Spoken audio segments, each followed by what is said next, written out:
Welcome to True Crime Garage. Wherever you are, whatever you are doing, thanks for listening. I'm your host, Nick, and with me, as always, is a man who owns a whole heck of a lot of oceanfront property in Arizona.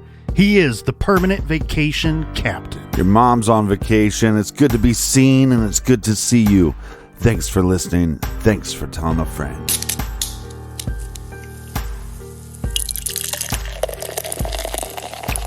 This week we are very pleased to be featuring Shook from the brilliant minds over at Black Hog Brewing Company. Shook is an India Pale Ale that really is smoothed out quite a bit with citrus and coconut. I don't even like coconut, but I love this beer. ABV 5.5% garage grade, 5 out of 5 bottle caps. And today we are sharing a couple of beers thanks to these good folks right here. First up, a cheers to Brenda Sue all the way out in Highland, California. And a big cheers, mates, to Lawson in Winter Park, Florida. And here's a big I hope I say your city right to Jesse in Tualatin, Oregon. And a shout out to Victoria in the great state of Texas. Next we have a double cheers to Krista and John up in Calgary, Alberta, Canada. We also have Ava in parts unknown, Madeline in parts unknown, and a big thank you to Portia in parts unknown. Yeah, and everybody living in parts unknown, the HOA fees are due. So pay up, you bastards. Or get out. Or get out. For everything true crime, check out truecrimegarage.com and sign up on the mailing list so you get discounts on the store. That's enough of the business. Everybody gather around, grab a chair, grab a beer. Let's talk some true crime.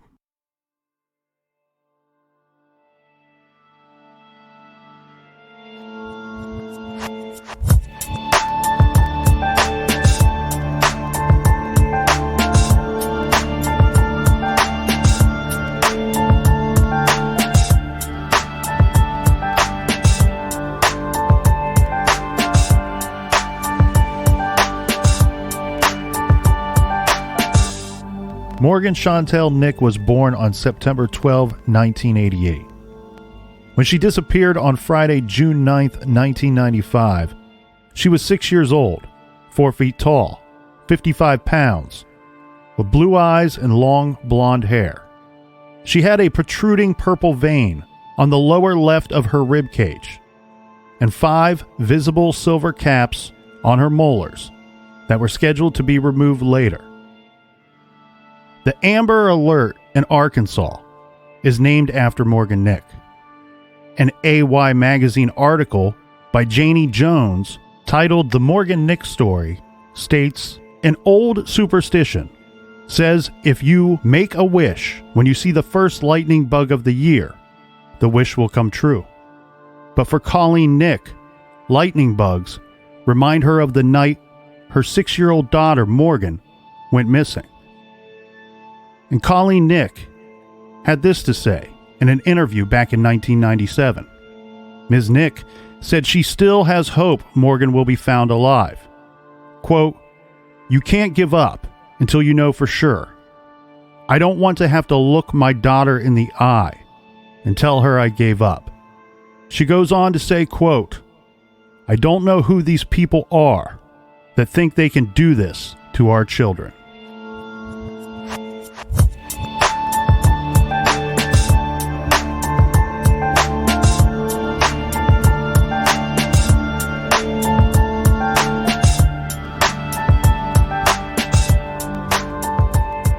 On the day in question, 6-year-old Morgan Nick was with her mom, Colleen.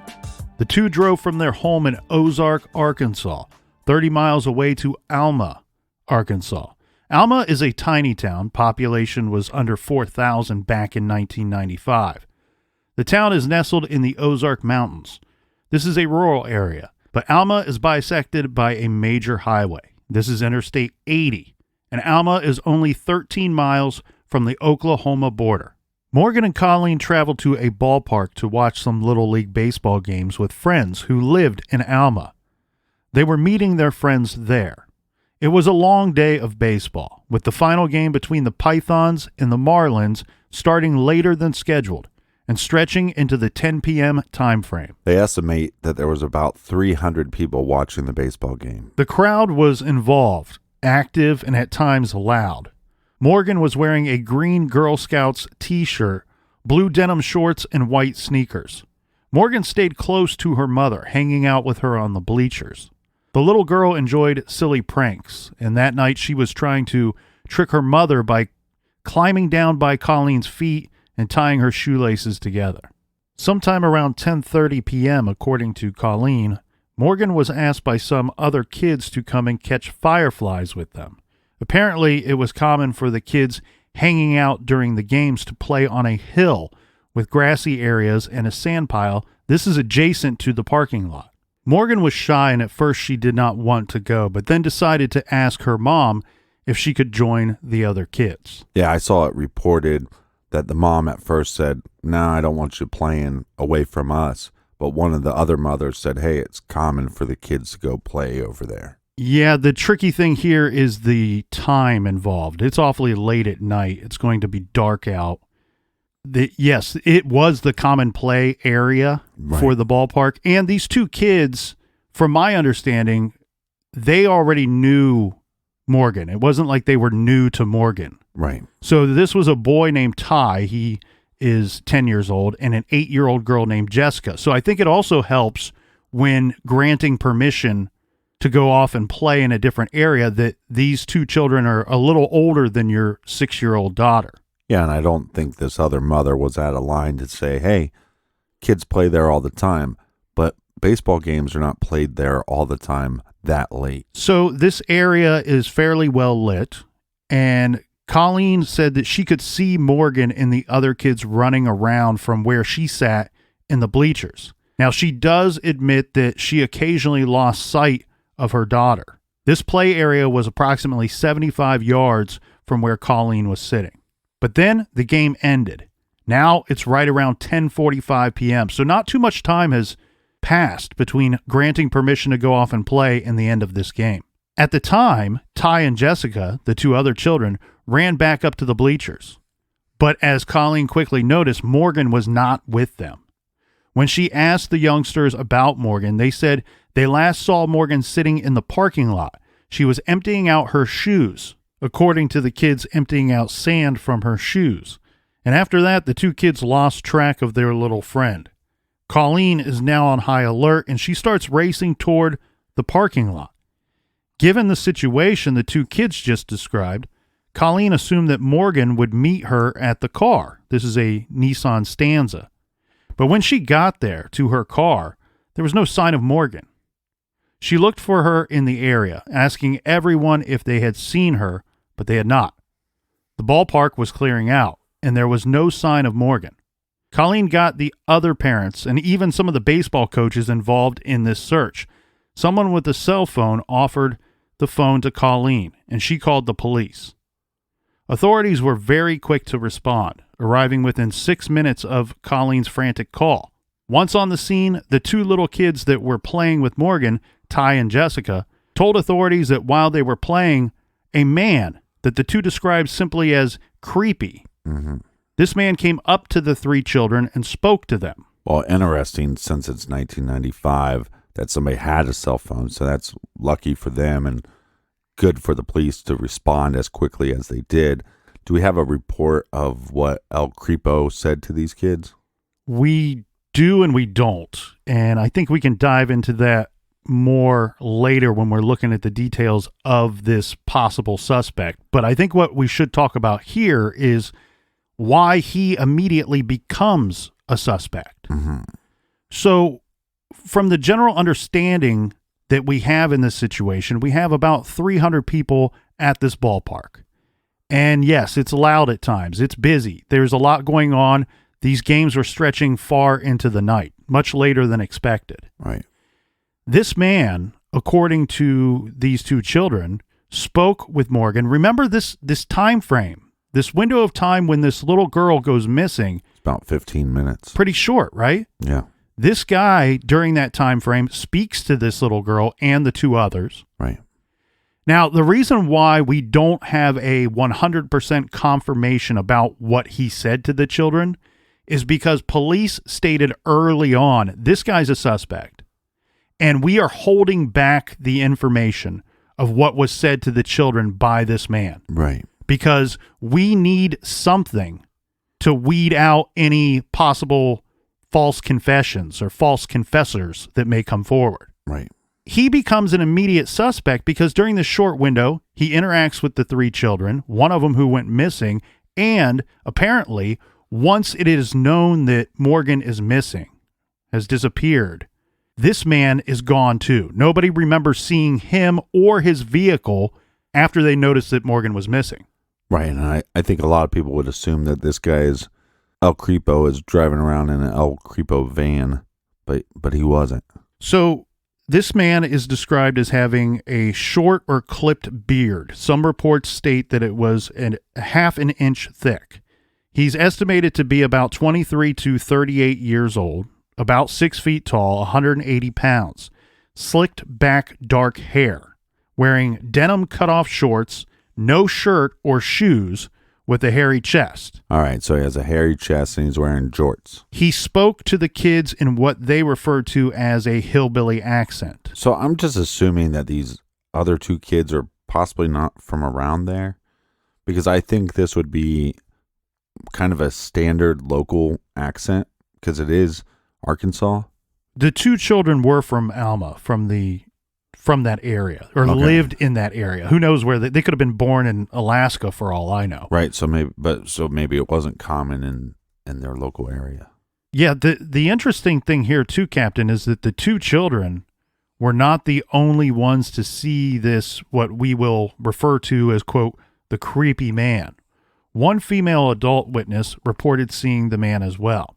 She apparently also verified the description of the man she saw speaking to the kids. Right. She says she only saw him from afar, but the important thing is she is providing authorities with a very similar description of this man.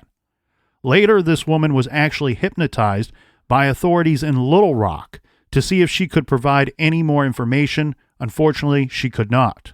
Now, we will continue to revisit this creepy man that was spotted talking to the children, Morgan being one of them. We will revisit him as he is the crux of our case of her disappearance. Other than the 3 persons we have already discussed, the 2 children playing with Morgan and an unnamed woman, no one else seems to have remarked about this to investigators. And Morgan's mother never saw this creepy guy. Correct. Now, nobody else coming forward. This could be for any number of reasons. It could be that this is a small town. This man is known to locals and not seen as a threat and is really just a red herring.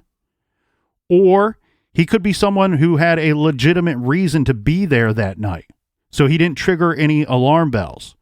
Or it could just be that no one other than our 3 witnesses noticed this man at all. Right. The creepy man that we have discussed is considered a suspect not just because he was seen talking with these 3 children, but also because he was seen by the woman when Morgan is there and accounted for. Then just a short time later, Morgan is gone, and apparently this man seems to be gone as well. Well, and at some point, Morgan's mom also saw her plane, so we have a window of 15 minutes. Now we have an eyewitness seeing the creepy man. We also have probably other sightings from Morgan's mother seeing Morgan play. So you could narrow down this window to probably within a couple minutes of when she was actually taken. A sketch of the man was circulated, and a description of a vehicle that the creepy man may have been driving was also circulated shortly after the abduction. The Charlie Project website states, based on reporting at the time, that witnesses at the ball game said the unidentified man may have been seen near a red Ford pickup truck with a white camper, which was about 5 inches too small for the truck bed. The camper's windows were covered with curtains. The truck had a dull paint job because it was clearly old, likely vintage. They estimate between 1968 and 1974, and had a short wheelbase and was possibly damaged on its right rear end. Reports that it had Arkansas plates also circulated. Now, it breaks my heart to report that Morgan, she has never been seen or heard from since. There are some really important aspects to this abduction that are key and unfortunately not very helpful to investigators. No one saw Morgan leave the ballpark at all. No one saw this little girl leave the ballpark alone or with anyone else.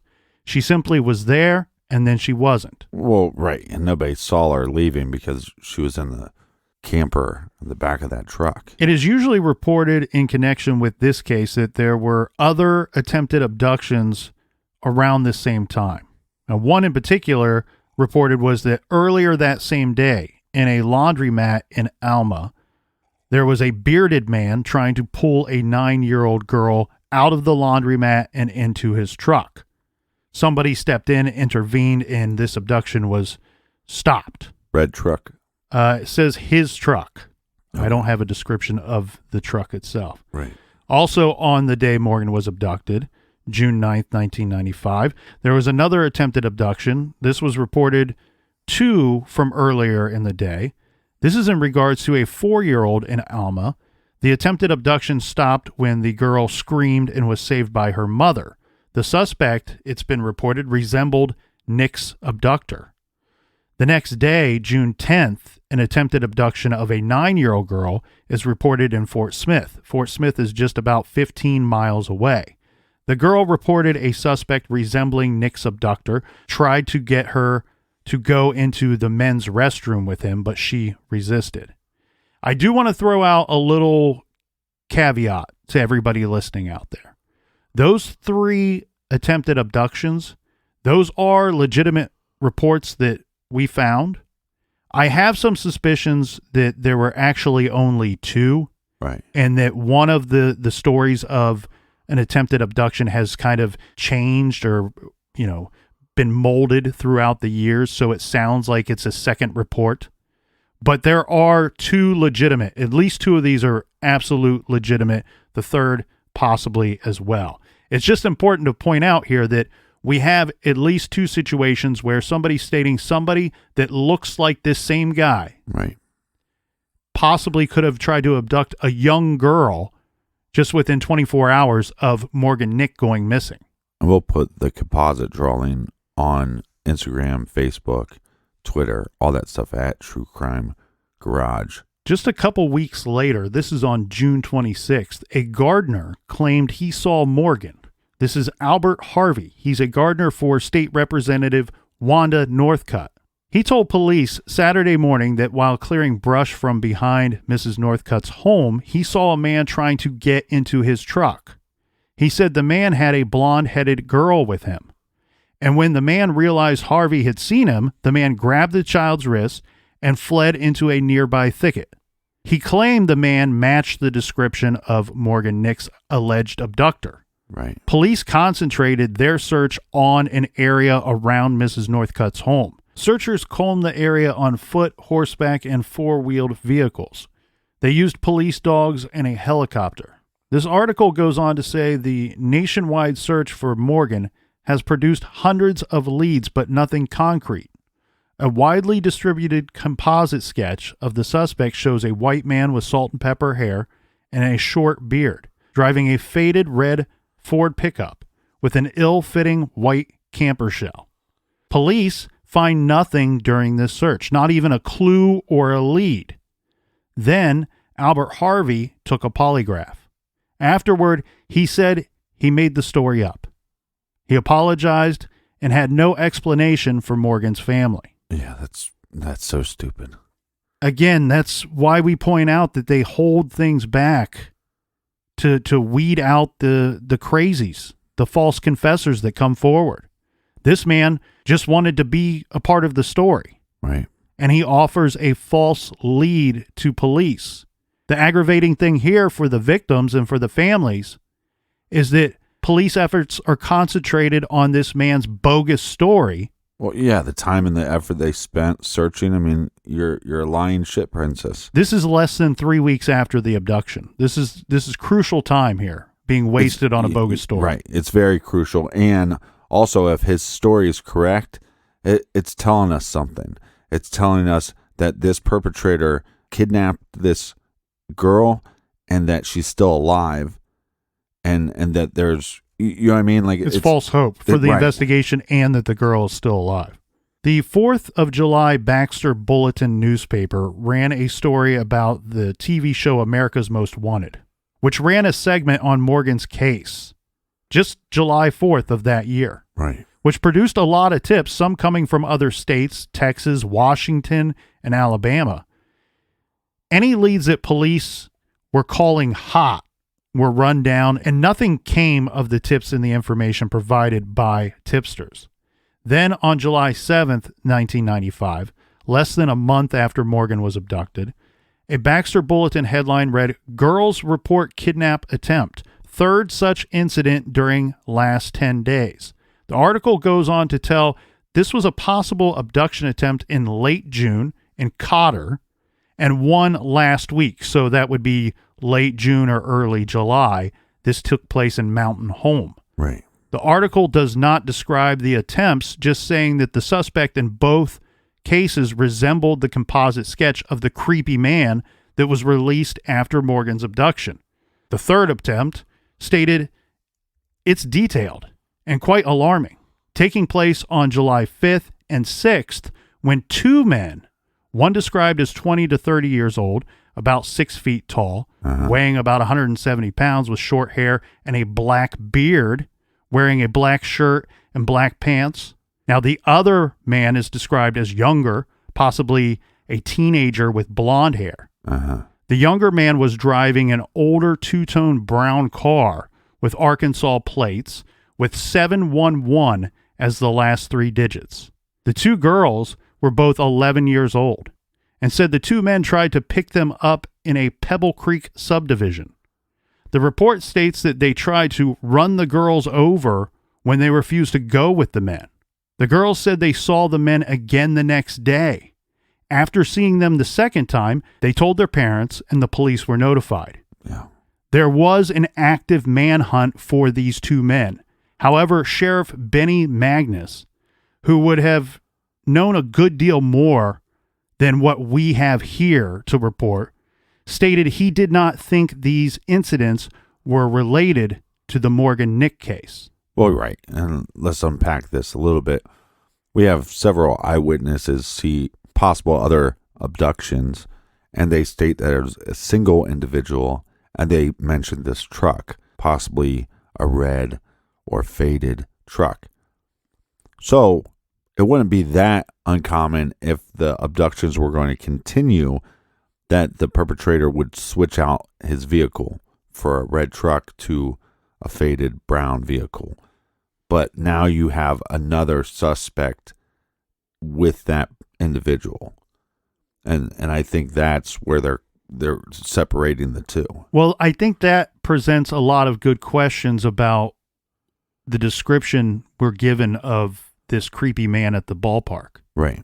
How much do we really know about this guy? We don't even know if the vehicle description is describing his vehicle. Right. You know, this guy was seen on foot. We don't know if he walked to the ballpark and then left on foot. And the other thing too is we don't know if somebody was with him. We don't know if it was a different vehicle completely. Yeah, but we don't have anybody coming forward stating, "Hey, that was my Ford red truck with the camper on it." We also don't have anybody coming forward saying, "I was the man that spoke to those children." Mm-hmm. Morgan's parents, Colleen and John, set up residence in the local firehouse for 6 weeks after the disappearance. And eventually Colleen moved to Alma full-time to keep searching for her daughter.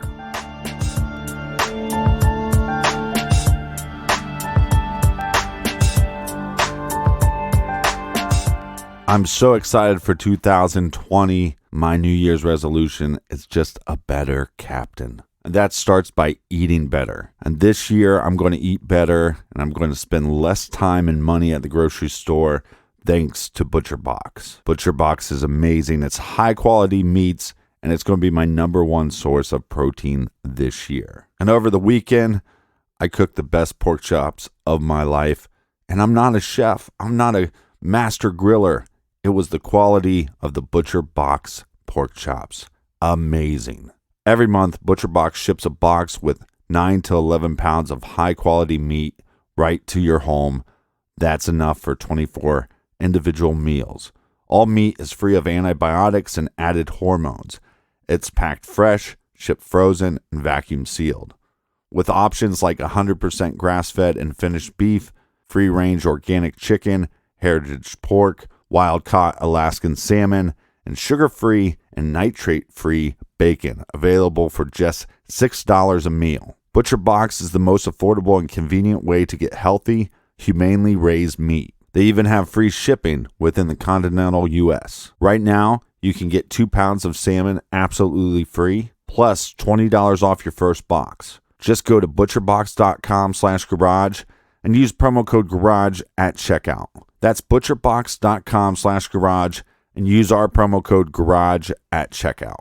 New Year's resolutions don't always stick, especially ones that focus on health. Look, we've all been there. I'm certainly guilty of it. I make a New Year's resolution and I cannot complete the goal. But this year, I got a fighting chance because Daily Harvest makes it easy to eat well. They deliver thoughtfully sourced, chef-crafted food right to your door, and everything can be prepared in 5 minutes or less. Daily Harvest is something you can enjoy year-round as a quick solution to get the fruits and vegetables you need every day. They work directly with farmers to harvest organic fruits and vegetables at their peak and freeze them within 24 hours to lock in their nutrients. Choose from more than 65 different options like smoothies, hearty soups, harvest bowls, and my favorite, overnight oats. Each recipe takes one step to prepare with room to make them your own.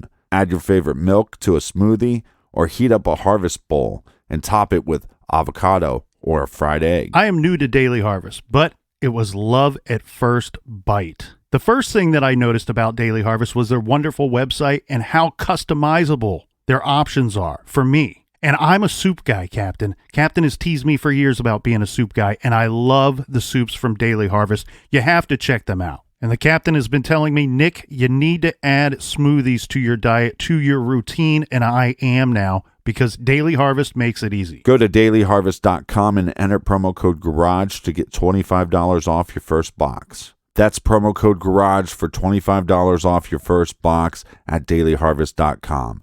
dailyharvest.com. Check out dailyharvest.com today.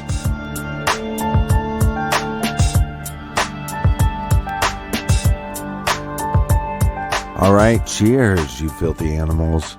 Make sure you be careful. And cheers to the clean people, too. Yeah. Not just the animals that don't have thumbs. Right, and the clean humans that listen to the show. Watch out for the amateurs, and cheers, and Happy New Year's to everybody. In 1995, there were 2 supposed sightings of Morgan in the company of a man in South Carolina that resulted in a sketch being circulated that is available on the internet with a partial license plate. Nothing came of these 2 sightings that we know of. But then, on September 12th, 1995, 3 people in a small town in central Arizona say they saw Morgan Nick.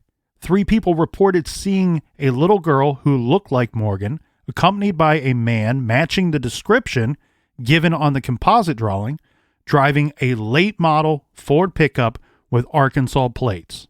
This is in Payson, Arizona, hundreds of miles west of where she disappeared. Police searched the town, but found nothing. Well, this is a scary suspect when you think about it.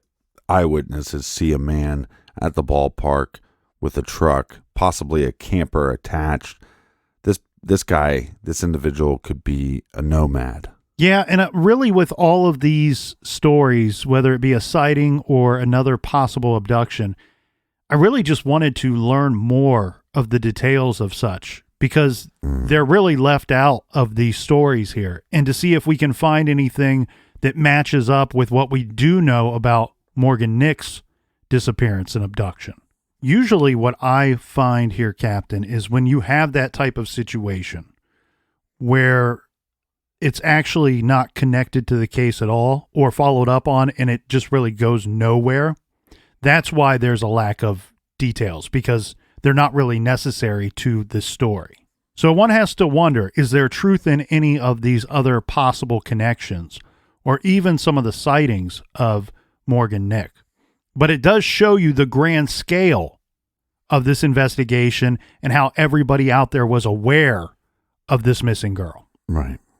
There is a story from May of 1997, And I'm not going to read the entire article because there are some details as far as victim's name that I don't really want to get into because, again, this is another situation that seems like it could be linked, but we don't have any evidence to 100% back that up. But I think you'll find this story strange and interesting. This comes from May of 1997 in Spiro, Oklahoma. Mm-hmm. This is where police were collecting ball game videos, looking for clues in a girl's abduction. Right. Okay, so yes, this is another state away, but remember we said earlier that Alma was only, 13, 15 miles from the Oklahoma state border? Right. And this is a town, Spiro, however you say it, that will come up in this Morgan Nick investigation time and time again. So that's why I find this story to be so interesting. This is a abduction, a successful abduction, not just an attempted one like we've already discussed, of a 4-year-old girl. It sounds to me, the way that this article reads, my first thought was, oh, shit, this little girl was abducted from a ballpark, just like Morgan Nick. It sounds to me like her home was right across the street from a ballpark. Right. And she may have been abducted just outside of the ballpark or from her home, from her property. Regardless, they were collecting, mom and dad shows up with the video camera to watch their daughter or their son play sports, film everything. Well, we have an abduction that took place. If you were there, we want to see your video. We want to see what is on that video. What did you pick up in the background? Vehicles? Did you actually videotape, unknowing to yourself, the abduction of this little girl? Right, or people taking pictures of their kids playing games, and what evidence is in those photographs? Yeah, and the reason why I don't want to give out the victim's name here is, again, we don't know that this is connected. It seems very interesting, not far away. Less than 2 years after Morgan Nick was abducted. Right. Same type of area, maybe same type of ruse used. Fortunately, this little girl was let go. She was found hours later on the side of the road. Apparently, I don't know what took place during the course of the time that she was missing, but eventually her captor dropped her off on the side of the road miles away. Well, it's interesting, too, because a lot of the attempted abductions were on girls around the age of 10 or 11. So the other thing here, too, that I want to point out is I can't say for certain that this abduction is solved or unsolved. I couldn't find any record of it after this situation of them finding the girl and collecting evidence. Right, but we got the victim back and seems like she's unharmed. I'm thinking of reaching out to her to see what information she can provide. You never know, because sometimes these things are let's face it, most child abductions are a parental issue, a custody battle, where a parent takes the kid without the other parent knowing or allowing to happen. That could be the case here. But I find this one very interesting. Now, we do know that in Morgan Nick's situation, they did the same thing. They were looking for anybody with a video camera, with their camera, to see if they could find evidence regarding Morgan Nick's disappearance on those videotapes, on those pictures. The interesting thing, the really important thing I think that we have here, 300 people at the ballpark. Of all that stuff that was collected, we don't have any confirmation of this faded red Ford pickup truck on any of those videotapes or on anybody's pictures from that night. Which, again, I don't think... It's not impossible. I don't think that's as big of a deal. It's once you add the camper element. This is a truck with a camper attached to the bed. Yeah. The fact that is not seen in anything is kind of odd. But again, I don't think these eyewitnesses were making that up. Because I think the devil's always in the details. And when they say the camper seemed maybe 5 inches too short for the bed of the truck, that's detail. In October of 1997, the Baxter Bulletin reported that the police had confiscated some items during a September search. According to the affidavit filed in Crawford County, police searched an unnamed man's home and vehicle. The man's name was brought forward to police by another man who says he was friends with this now suspect for about 13 years. The suspect talked to the informant, that's his friend or former friend, whatever you want to call him, right, about Morgan's abduction. After the informant told police, they set up a video surveillance operation where, again, the man made statements about Morgan's abduction, this time on videotape. Police used this videotape to secure a search warrant. During the search of the suspect's vehicle, listed as a dark blue 1988 Ford pickup, investigators found a glove and a piece of paper, both with dark red stains on them, which investigators thought could possibly be blood. right. Inside the man's home, they found a pink toothbrush and hair fibers on a roll of duct tape. When they attempted to question the man, he gave authorities his lawyer's business card, and they were unable to arrest the man or even question him. Police are unable to move on from this man until the results of the test regarding the mentioned items comes back. Right. This would end up taking about a year for the results. And when they come back, police are unable to link any of these items to Morgan Nick. Captain, this is where things are going to get wonky. And that's the best word to describe this. I prefer things to be a little wonky. Well, in 2001... Really wonky. There you go. In 2001, Arkansas authorities circulated a new sketch of the suspected in Morgan Nick's abduction. I hate when they do this. They did that with the Delphi murders as well. Delphi, they did it in Amy Mihaljevich's case. We've seen this actually. This is more common than people understand it to be. Often I find that it is a much shorter duration than, what is this? We're at 5-6 years now. Right. Yeah, but it could be similar, like with the Delphi murders. They actually had a sketch earlier. They just didn't release it. Correct. So this is what we know, because that's where you really go, okay, they're making a new sketch. Maybe they're just updating the old one. No, if you look at the new sketch, that is not the same man that is in the first sketch. That's obvious, and they have said so. They've said that is the case. Now, what they state in this in 2001 is that Arkansas authorities circulated a new sketch, this one based on actual witness statements from the ballpark. And this sketch does not really resemble the sketch initially circulated. Right, so I'm looking at the first sketch, or what I think is the first sketch. Thicker beard, looks like thicker hair, thicker eyebrows, definitely a different nose, a wider nose, and a very distinct square jawline. Right. And that's the original from 1995. And I wouldn't say anything from that original drawing he doesn't look that creepy. Then you go to the new sketch and it's Creep City. Which is a wonderful place to vacation with your family. No, it's not a place that you want to go to. You can't fly there on any airline that I know of. The bad thing is it's right by parts unknown. So the thing here that I find weird too is we don't really know why these children describe this unknown man or potential suspect as a creep.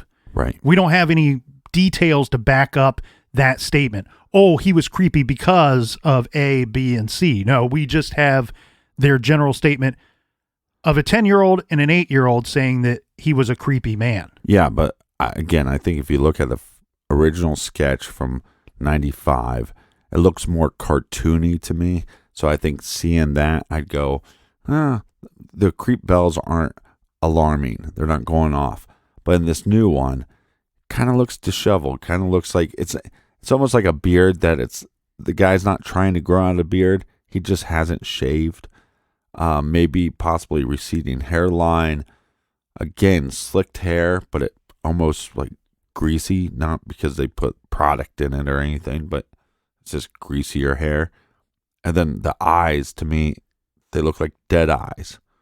But what's interesting to me, or what I want to know, is how we got from this first sketch that looks nothing like the second sketch. Yes, and that's what I really want to talk about here. But also, we have to, on some level, re-examine all the possible abductions where people said, hey, the guy that I saw trying to abduct this girl looked just like the original sketch. Well, one phrase that hit me hard not too long ago, and I've repeated it a few times, is, and I found this during the course of investigating some of the cases that we've looked into, Douche canoe. is sometimes we see what we want to see, even if it's subconsciously. Mm-hmm. Where when you're later asked, what did the man look like? Well, if he didn't look unlike the suspect or unlike the sketch that was released, you might say he looked like that guy. Rather than the true statement would be he didn't look unlike that man. Right.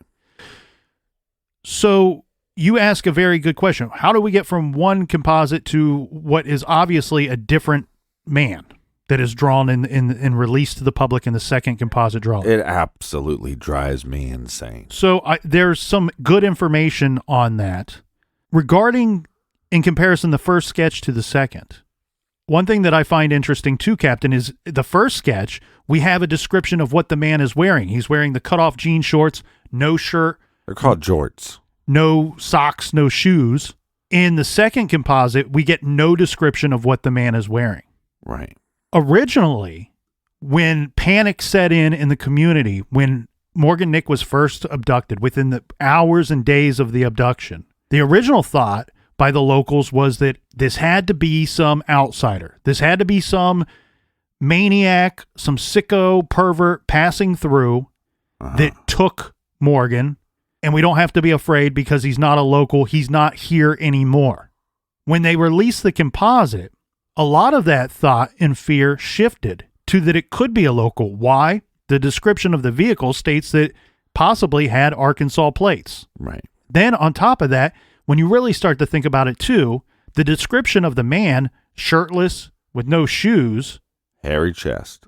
I don't know. I just don't see some guy driving from states away, shirtless and shoeless, that just pops into this ballpark all of a sudden at 10 o'clock at night, 10:45 at night, and sees the golden opportunity and abducts this little girl, and it works out great for him. Nobody saw the abduction. Nobody knows who he is. Okay, but hold on. Let's go back to you don't see a outsider driving to the ballpark. Go over that. Why don't you see that? Well, this would have been off of the highway. It's not like he just happened upon the ballpark and these unattended children. And then on top of that, what I'm getting at, to me, shirtless and shoeless suggests that the man could be local, more so than somebody passing through. I would agree with you if there wasn't a freaking camper attached to his truck. If that is his truck. Right. Correct. You are correct, sir. The other thing, you see what I'm saying? That makes more sense. If that is his truck and we have a camper, hey, I'm relaxing because I'm at home. This is my home. This guy he could be from that state if the license plate suggests so. But I almost feel like that this individual maybe went there not so much to abduct a kid, but hey, we can go park at this baseball field and we don't have to pay for campground. Yeah. And now that I'm here and I'm just kind of lounging around, oh, well, I am a predator and there's victims all over the place. The other thing I want to point out regarding the first information regarding our suspect that came out was, let's go back to what the Charlie Project website states.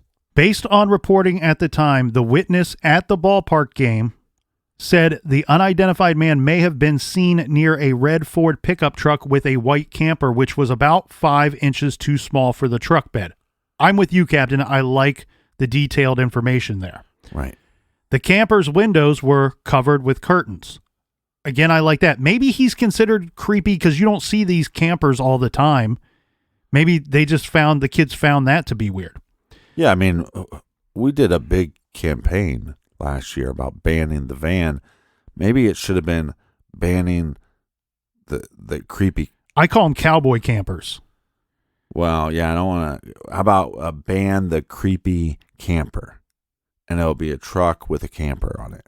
Here's where I think that the description gets a little wonky. Remember, we're getting wonky here. Willy Wonky. The truck had a dull paint job because it was clearly old, likely vintage, 1968 to 1974, with a short wheelbase and was possibly damaged on its right rear end. Reports that it also had Arkansas plates. I'm just pointing out here, Ty is 10 years old. The girl is 8 years old. Right. We know from the woman's statements that she said she saw this man, but from afar. We can assume two things. Either she's able to provide better detailed information because she's older, wiser, more life experiences. She's an adult. These are two small children. Or she's able to provide less detailed information because she's far away from this person. What I'm trying to point out here is, right, I don't think that the woman is the one that's, we have a statement from law enforcement saying we like her information that she provided because it's backing up the information that the children provided us, which could be as simple as a vague description of this man. And I saw him talking to those two kids, and the two kids later telling police, we only spoke to one man. And so that's their validation for those witness accounts. Right. I don't believe, or I have a hard time believing, that this woman from afar saw this man's vehicle or was able to provide a detailed description down to the make of the vehicle, potential year of the vehicle. I can get if she saw in the distance, mind you, it's dark out. Right. If she saw in the distance as a dull red, maybe orange pickup, you'd be able to see the camper. You would be able to see the camper. That's about the best description you're going to get from afar in the dark. So what I'm getting at is this detailed description, I have to believe, comes from the two children. I don't think you have to believe that. I think it's also very possible when they interviewed the 300 and some people watching the game that somebody said, well, I didn't see this El Creepo by the creepy camper, but I did see the truck, and this is what I noticed about the truck. So we can't 100% link. That's a possibility, but we do have statements saying that these are the only three witnesses right there that night. The and eyewitnesses of the man. We do know that police were looking for videotapes and for photographs that would contain any of the information that the witnesses saw and couldn't find any of that. I'm not questioning if the truck is there. I'm not questioning that one bit. What I'm stating is I believe that the description of the vehicle could be coming from the children. If that's the case, regardless, if it comes from the woman who's afar or the children, the description of the vehicle is too detailed to come from children or to come from a woman who in her own words says, I only saw the man from afar. She never says I saw his truck. She never says that I saw him up close or standing by the truck. I find it weird that a 10-year-old or an 8-year-old is saying that this is a late model vehicle with a short wheelbase. Yeah. I get that there's probably damage to the vehicle. That a child would recognize that. A child would definitely recognize Arkansas plates. The reason why I'm going through this whole tailspin here is because once you change the composite sketch of the suspect, now you change a lot of what very little we and the police know of this abduction or possible suspect. You asked a damn good question. Why do we even have a change in the composite sketch at all? Well, I'm sure a lot of people were thinking that, but the only evidence, the only work that I could see done on the reason why it changed came out in 2018, many years after Morgan Nick was abducted and many years after the composite itself changed. One investigative journalist, and you can find these articles on todayandfortsmith.com. Fort Smith, as many already know, is not very far from our location in question. Right. This reporter And some of this information is backed up by police, but not 100%. Not 100% backed up, not verbatim, not word for word. Just a few of the details have been confirmed by police in a statement to which they are kind of apologizing or saying that there were missteps in the investigation. Yeah. What this reporter... missteps in every investigation. The problem is we're not calling anybody bad at their job. When you're investigating something, you are following a phantom. It ain't easy to follow the moves of a phantom when you have to piece it all together. There will be missteps. That's how you eliminate the innocent people from the one guilty person. Yeah, especially in a case like this. I mean, we have several people in the location, but very few eyewitnesses. And then we have this very, like you were saying, it's very Willy Wonky situation where you have young kids as eyewitnesses. Now we have this odd vehicle, this truck with a camper. That's just odd in general. It's very Willy Wonky. The description changed according to todayinfortsmith.com because it was not based off of the abduction of Morgan Nick. The original composite sketch that was put out that contained what this man was wearing and not wearing, along with the vehicle description, came about from witnesses to the other attempted abductions that took place. Police at the time, having no information to go off of, they believed that they likely could be connected. And because of whatever, this to me also points out the lack of information provided to them from the three witnesses at the ballpark. Yeah. They're going with this because they have nothing else to go on.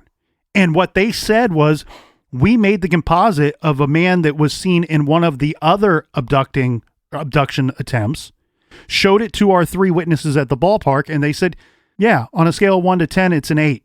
And so that being the only thing and only information that they went off of, right, they released it to the public. It's in desperation that they do this. And they're doing this regardless if anybody thinks this is an error, a mistake, or just wrongdoing. They did this in desperation because they were trying to find anything they could to lead them to this little girl and bring her home safely. All right, so you're saying that this whole report that he's wearing jorts and he has a hairy chest, this is not coming from the eyewitnesses of the ballpark. This is coming from the other attempted abductions. That's what's confusing here. And that's why I question the vehicle description. I question the clothing description because we know that the man's description has changed. What we do have is police later saying when they say, look, we had to do this, and this is why. We didn't have to do anything. I mean, don't fault them. They feel guilty for it. They feel bad for it. Right, but they didn't have to. I'm not going to fault somebody for doing what they believe in the heat of the moment to be the right thing. You could easily say that these attempted abductions, we believe, are linked to Morgan Nick's disappearance. And what that perpetrator was wearing at the time was this. So the statement that the police gave in 2018 regarding the clothing, because that's the next question that everybody wants to know. Well, you changed the composite, but now we're realizing we also have this description of a vehicle. We have description of what the suspect may or may not have been wearing. Does that change? The answer, simply put, was they had a hard time confirming between the three witnesses at the ballpark exactly what the man was wearing that night. So rather than make another mistake, they chose not to include it on the new composite that came out 5-6 years later. Well, I can understand why people would be confused when you see something that looks like jeans, but they're short, like shorts. It's confusing. Well, again, a lot of people don't see jorts. The problem here is simply put what we stated earlier. Nobody saw Morgan Nick leave the ballpark. Nobody saw her leave alone or with somebody else. Right. Or nobody heard a scream. Nobody saw a man grab a child and throw the child inside a vehicle and speed off. Right. But had that gone down, we would have a better, different description from the two children and from the woman from afar. Plus, we would have other eyewitnesses that would have noticed something going on. Right. When you have a situation where nobody knows that something wrong is about to happen, you lose some of those details. People are not really focusing in or honing in on certain details at the time because life most of the time is just ordinary. This was just an ordinary moment until later they realized that this girl was missing. Well, I don't think so. I think mother's intuition. I think when her daughter was saying, when Morgan was saying, "Let me go play," and the mom said, "No, we're not going to do that." I don't think it was so much that it was dark. She saw other kids playing. I think that was mother's intuition that something's not right. And then she got reassurance from somebody else. "Don't worry, they play here all the time." And then she let her out of her sights. But I think that was something telling her, don't let your daughter go play. The other thing too, and this is just a reminder, like we've done in so many other cases, Amy Mihaljevic comes to mind immediately. If you suspect someone or suspect something in regards to someone you know, or maybe you only kind of know them, right? Do not hesitate to provide that information to authorities just because anything given in either composite would cancel out your suspicion. Well, and like you were saying, there was at least one abduction where they say there was a truck, but they believe the truck was blue. If the eyewitness accounts of the truck with the camper, maybe it wasn't red, maybe it was blue. Mm-hmm. But that's the stuff that frustrates me, because somebody could be reading the newspaper, let's say in 1995, and says, "Okay, well, this kid was abducted. Oh, I kind of know this weirdo. He has a red truck, or he has a blue truck, or whatever color truck he has. He has a brown truck with a camper. It's too small for the bed. Kind of strange, but it doesn't match." Or it has Texas plates, right. Or, there's one thing that's off or a couple things that are off, and you go, well, I'm not going to call it in. I don't want to disrupt his life because it can't be him because he's not from Arkansas, or any other number of reasons. And the problem is then you learn later on, years later, that scratch that, you really know nothing about the likely suspect. Right. In 2010, federal investigators, this took place in November, federal investigators searched a vacant trailer home in Spiro, Oklahoma for DNA evidence in the Morgan Nick case. Again, this is where we hear that town name again. They zeroed in on this trailer because they received a tip. They searched the same area again on December 18th and 19th, 7 years later in 2017, and a cadaver dog alerted to a well that was found on the property, but nothing was found in the well. Right. But they could be alerting to some remnants of something. Yeah, there was nothing found in regards to Morgan's case. And apparently this tip was from a narcotics officer who alerted police to the abandoned home, which belonged to a convicted child molester who was in prison at the time of both of the searches. Mm-hmm. The tip technically didn't pertain specifically to Morgan's case, but because the guy was on their suspect list, they searched it. Right. And he may have just been on the suspect list because of where he was living and that he was a convicted child molester. Right. I would like to know what his vehicle history was. Back to our creepy guy, Captain, in the cowboy camper with the faded red truck, or who knows what he was driving. It's called the creepy camper.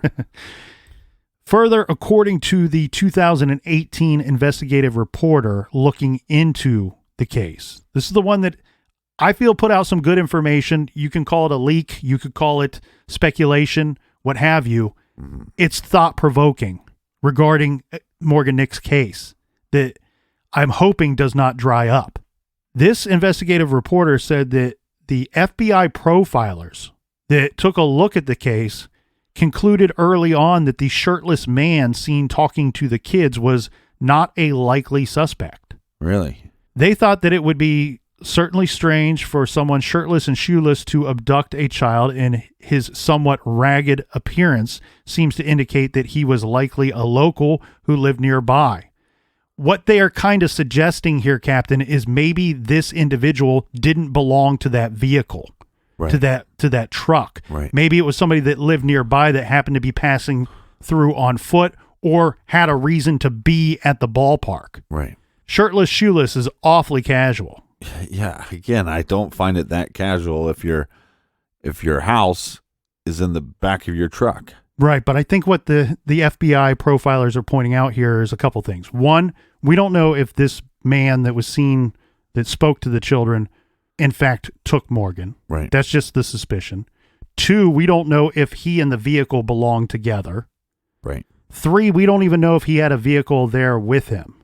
Right. I want to get into some of the details of that night. One, I question immediately the time frame. 10:30 at night. Who's playing a little league baseball game at 10:30 at night? It ends at 10:45. I'm not going to lie. I questioned a little Colleen allowing her 6-year-old daughter to go off and play away from her that late at night. You're right, but that's fair to question because she questions it herself. Correct. So. And I throw no fault at her, especially when you have locals, people that you know and trust, telling you, all the kids go over there and play. Look, right. It's lit. We can see them from here. No big deal. Plus, the game's going to be over pretty soon. Right. I think that where you would think that the number of people in the ballpark that evening, that night, would help you in this investigation. You know, it gives you more sets of eyes, more sets of ears. I think in this situation, it may have hurt the investigation. I wonder if we have a crowd that's active, that's loud, that's involved in the game. My understanding is it was a tournament that was going on that day. Right, and that's why they would play so late, because it's probably the championship game and they're trying to get it over with. Well, not only that, my understanding is the game that they were watching was supposed to start something like 2.5 or 3 hours earlier than what it actually started. And you and I, growing up, we played in soccer tournaments. You probably played in baseball tournaments. I was terrible at baseball. That's why I like to watch it. I was bad at baseball too, but I played in tournaments. So now with me, you watch. But regarding these tournaments, in basketball tournaments, so on and so forth, we all know that if the first game runs long, or if there's any kind of slip up in between games, it pushes everything back. And then if there's another slip up or another game goes long, it pushes everything back. Right. And further and further. And especially in a tournament setting where you need to win or lose to determine who moves on, you can't have a tie. These games can go extra innings. Well, and you also have people traveling from out of town. That's why I was saying that they'll push things back and maybe not use their best judgment. Because I just don't think it's safe to have that many kids and that many unknown people in this park, starting a game at almost 10 o'clock. So I've always wondered about Morgan's case, one simple thing, that we don't have anyone that saw her snatched and grabbed and taken away. We didn't have anybody hear a scream or a yell. There's nobody that witnessed an altercation between a little girl and Creep Man. Right. So you have to wonder two things. Is it possible that she went willing with this individual? It could be that she thought she knew him. She knew him. He offered money or a reason to get into the vehicle, and she just went quietly and willingly. Right. Or did he actually have to grab her and abduct her and take her away, and it was just missed because all the eyes are on the baseball game, and there's cheering going on, and there's noise, and you don't hear a little girl's yell or scream 75 yards away because everybody next to you's yelling and screaming. It's just one of those tricky things where I could keep going back to what the sheriff has said time and time again in this case, that it's such a simple case, and that's what has made it such a difficult case to investigate. She's there 1 minute, and then she's not there. Right. And we don't know what information we can trust from some of the witnesses, especially when it's compared to these other abductions. The one of those abductions that may have contributed to the description of this man, this is not verified by police. I couldn't find a statement, them confirming this, but what the statement was from the article that I was reading was that they were putting forth the idea that one of those abductions was actually a custody dispute. Right. And that later, that's what prompted police to change the composite sketch of what they later released, saying this is from actual witnesses from the abduction or from that night at the ballpark. Because then they later find out, oh, the man that tried to take one of these little girls in one of these situations, it was a custody dispute.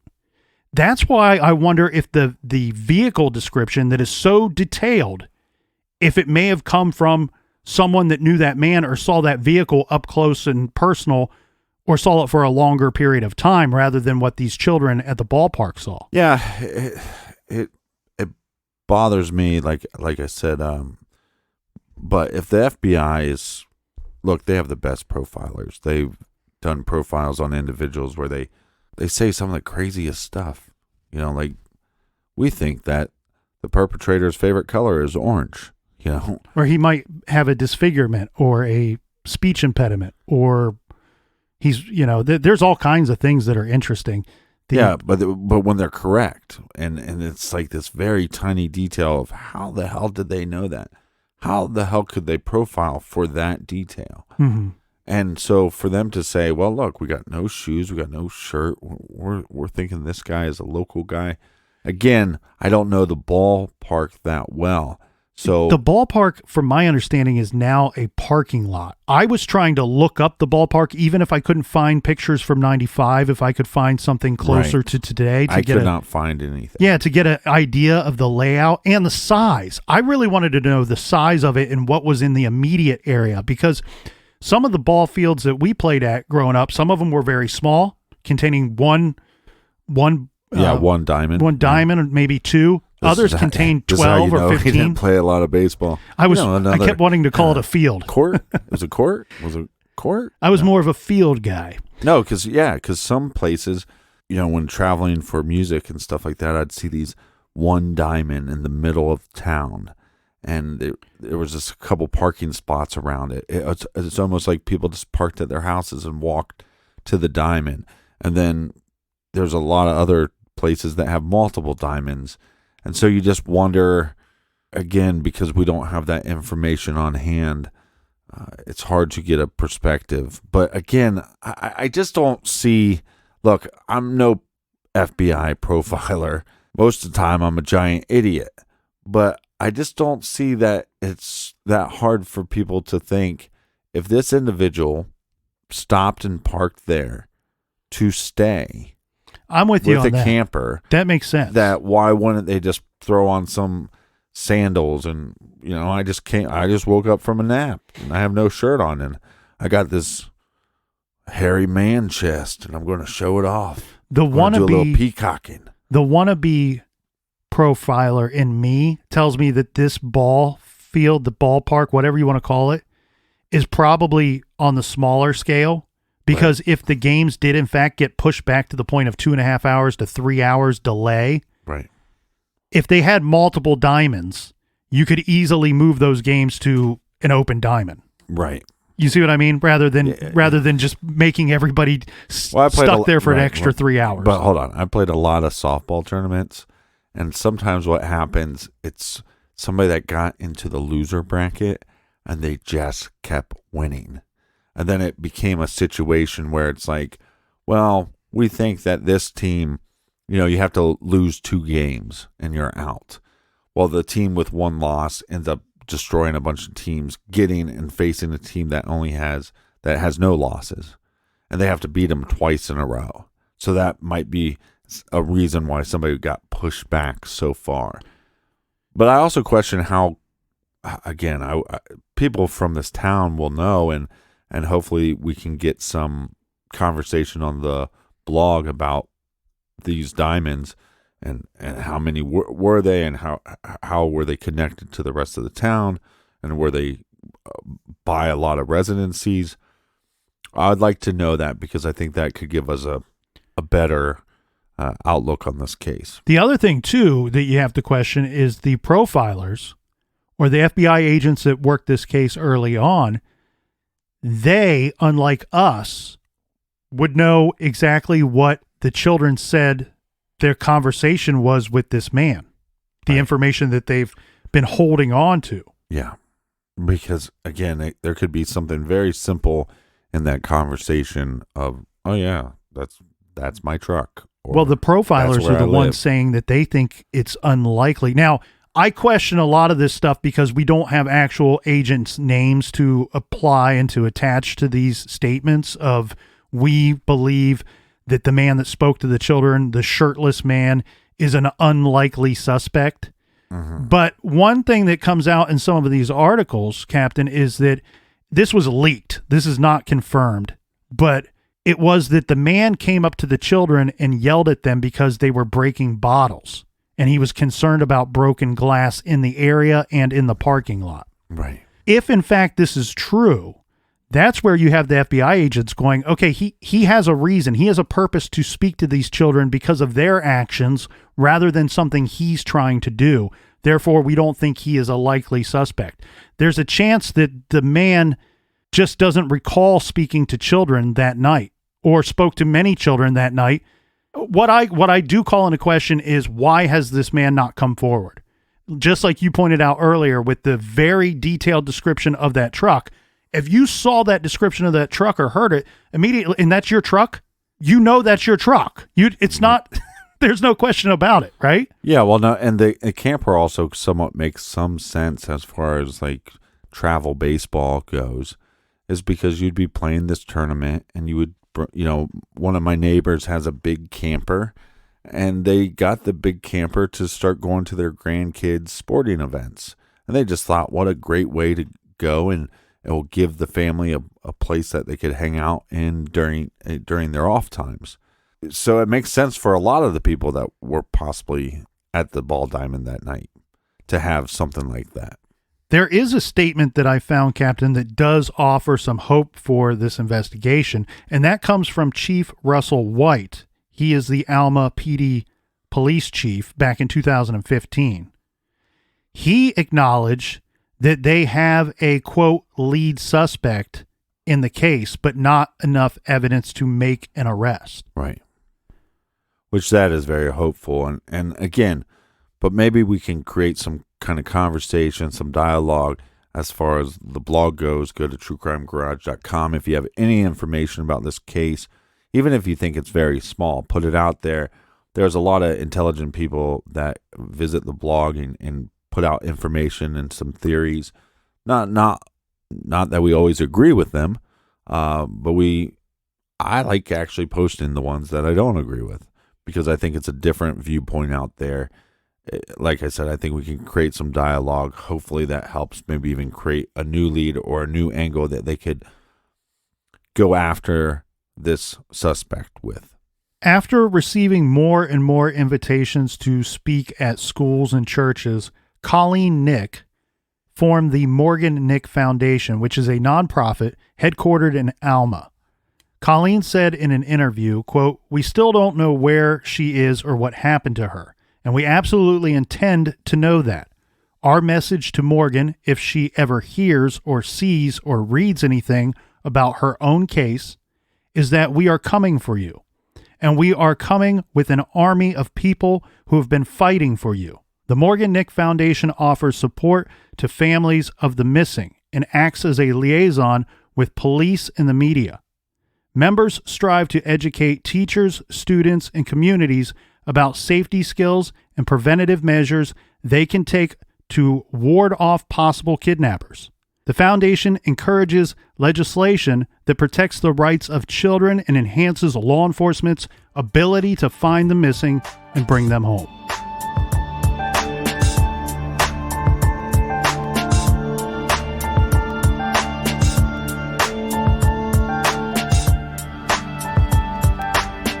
All right, it's so good to be back in 2020.